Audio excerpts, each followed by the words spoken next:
मेरे प्यारे विद्वान साथियों, मैं नीरज कुमार विश्वास आपके इस अपने YouTube channel Neeraj sir Katihar में आपका स्वागत है।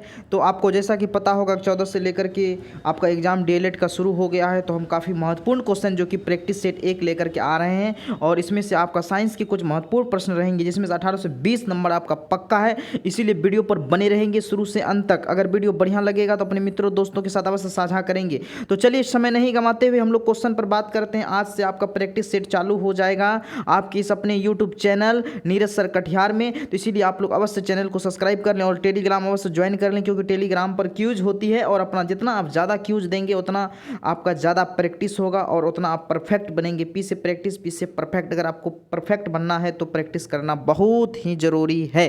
तो चलिए 1 नंबर क्वेश्चन आपके स्क्रीन के सामने है। पहला नंबर क्वेश्चन कह रहा है, निम्नलिखित में कौन सी जड़त्व की माप है? जड़त्व की संख्यात्मक माप जो होती है वह द्रव्यमान होती है। क्या? द्रव्यमान। द्रव्यमान एक अदिश राशि है। अगर द्रव्यमान की बात करें तो द्रव्यमान का जो मात्रक होता है वह केजी होता है। त्वरण का मात्रक मीटर प्रति सेकेंड स्क्वायर होता है, सदिश राशि है। वेग का मात्रक मीटर पर सेकेंड होता है। भार एक प्रकार का बल ही होता है, इसीलिए भार का मात्रक क्या होता है? न्यूटन।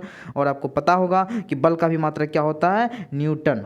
बल एक सदिश राशि है। चलिए नेक्स्ट क्वेश्चन, 2 नंबर क्वेश्चन कह रहा है, परमाणु में प्रोटॉन रहते हैं। परमाणु में प्रोटॉन रहते हैं तो आपको पता होगा ये परमाणु है और इस परमाणु के अंदर नाभिक के ही अंदर होता है P+N, प्रोटॉन प्लस न्यूट्रॉन। तो यानी कि परमाणु के अंदर नाभिक है, नाभिक के भी अंदर रहता है कौन?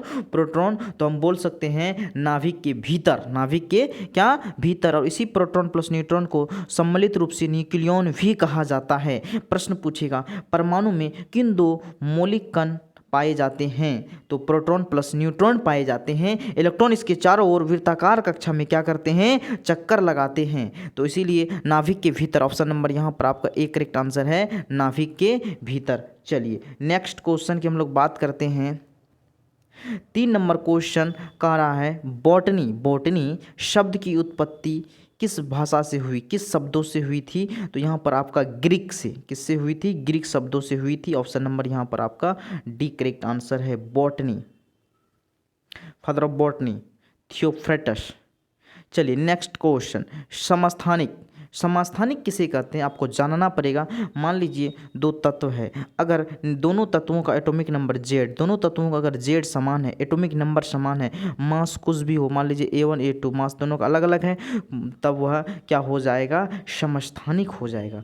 परमाणु संख्या यानी कि एटॉमिक नंबर सेम होगा and mass number different is called isotopes, उसी को समस्थानिक कहते हैं। तो जितना परमाणु संख्या होता है उतना ही प्रोटॉन होता है और उतना ही इलेक्ट्रॉन होता है। कहने का मतलब है कि परमाणु संख्या बराबर होगा, तो यानी कि प्रोटॉन बराबर है, इलेक्ट्रॉन बराबर है, क्योंकि परमाणु संख्या जो होता है वह प्रोटॉन और इलेक्ट्रॉन के बराबर होता है। प्रोटॉन की संख्या इलेक्ट्रॉन की संख्या के बराबर होता है। इसीलिए ऑप्शन नंबर एक करेक्ट आंसर है, प्रोटॉन की संख्या समान होती है। क्योंकि प्रोटॉन की संख्या समान होना मतलब एटॉमिक नंबर समान होना। क्या एटॉमिक नंबर समान हो गया तो ऑटोमेटिक है कि आपका क्या हो जाएगा? द्रव्यमान संख्या भिन्न भिन्न रहेगा, तो वह समस्थानिक कहलाता है।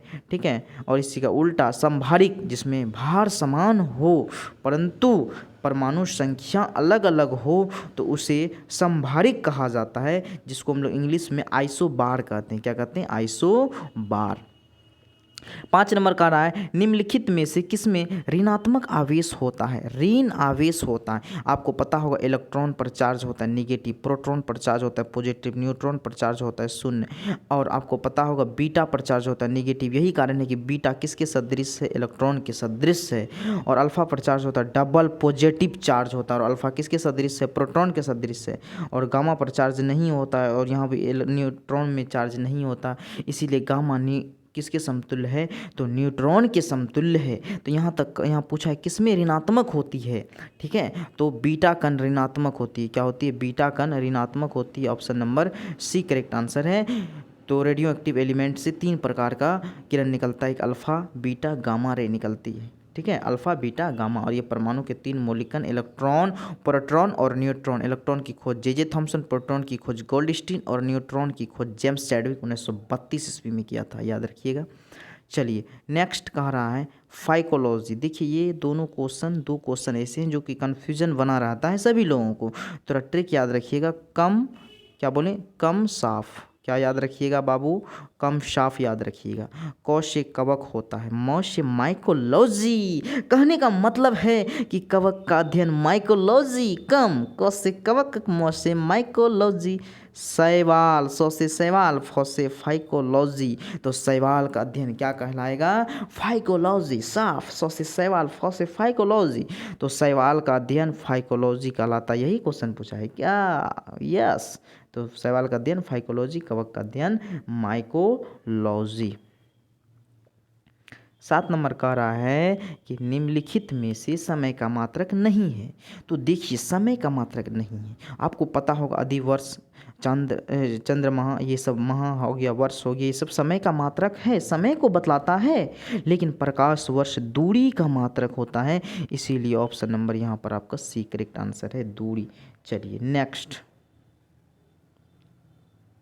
कहता है क्रेस्कोग्राफ नाम यंत्र किसकी खोज के लिए है। क्रेस्कोग्राफ नामक यंत्र किनकी खोज के लिए है, खोज किसने की थी। तो आपका जो यहाँ पर हो जाएगा वह किसने किया था।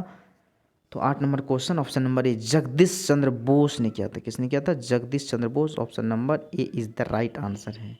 नेक्स्ट चेचक के टीके की खोज किसने किया था। तो चेचक के टीके की खोज जो किया था वह एडवर्ड जेनर ने किया था। चेचक के टीके की खोज एडवर्ड जेनर। ये वायरस के द्वारा होने वाला रोग है चेचक, ठीक है। 10 नंबर का रहा है किसने बताया कि पृथ्वी अपने अक्ष पर घूमती हुई सूर्य की परिक्रमा करती है। तो आर्यभट्ट ने बताया। किसने, आर्यभट्ट, जिन्होंने शून्य की खोज की थी। किसने, Aryabhata. Option number A correct answer है। नेक्स्ट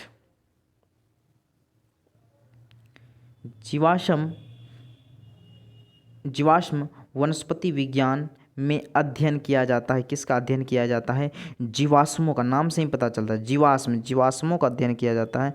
ऑप्शन नंबर यहाँ पर आपका बी करेक्ट आंसर है, जीवाश्मों का अध्ययन किया जाता है। नेक्स्ट क्वेश्चन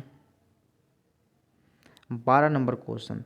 तो 12 नंबर क्वेश्चन आप देख पा रहे हैं, नाभिक का जो आकार होता है वह कितना होता है। तो नाभिक का आकार जो होता है वह 10 पर पावर माइनस 15 मीटर होता है। ऑप्शन नंबर यहाँ पर आपका डी करेक्ट आंसर है, 10 पर पावर 15 मीटर। क्योंकि ये परमाणु है, परमाणु के अंदर ही नाभिक होता है, और परमाणु का आकार जो होता है 10 पर पावर माइनस 10 मीटर होता है। परमाणु या उसी को एंगस्ट्रम द्वारा सूचित करते हैं। 1 एंगस्ट्रम बराबर 10 पर पावर 10, और इसको फर्मी, 1 फर्मी बराबर 10 पर पावर माइनस 15 मीटर। अब इसी मीटर को कभी कभी सेंटीमीटर में भी चेंज करके दिया रहता है, तो यहाँ पर आप लोग खुद ब खुद निकाल लेंगे। बोलिए, समझ में आया बात, कहीं कोई दिक्कत। 13 नंबर क्वेश्चन कह रहा है परमाणु के नाभिक में होते हैं। ये परमाणु है और परमाणु के अंदर नाभिक पाया जाता है। नाभिक के अंदर P+N प्रोटॉन प्लस न्यूट्रॉन पाया जाता है। प्रोटॉन व neutron. Option number A correct answer है, प्रोटॉन व neutron. Option number A is the correct answer है। चलिए नेक्स्ट क्वेश्चन 14 नंबर क्वेश्चन कहता है रेडियो कार्बन डेटिंग की उम्र ज्ञात करने के लिए प्रयुक्त की जाता है। रेडियो कार्बन डेटिंग की उम्र ज्ञात करने के लिए प्रयोग किया जाता है।